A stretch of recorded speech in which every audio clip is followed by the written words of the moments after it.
دوستای عزیز، ما میخوایم که بالای بادام خسک بادام کاغذی را پیوند بکنیم. البته این روش پیوند به شکل لوله‌ای انجام بدیم. این شاخ بادام کاغذی است. ابتدا توسط چاقو خط میکشیم، بعدا توسط دست فشار میدیم تا اینکه پیوند ما جدا شود. بعد از اینکه پیوند ما جدا شد، پیوند باید دارای یک برگ و یا یک پندک باید باشه.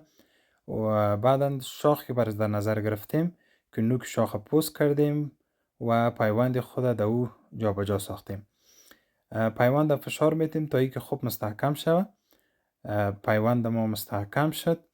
بعدا برگای اضافی که در خود تنه وجود داره او را توسط قیچی قطع می سازیم.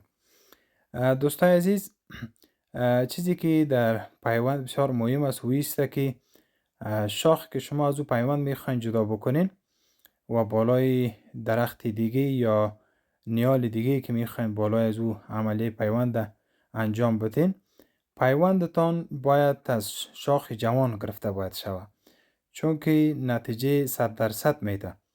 اگر پیوندتان از شاخ جوان نباشه، باز در او حالت نتیجه نمیده.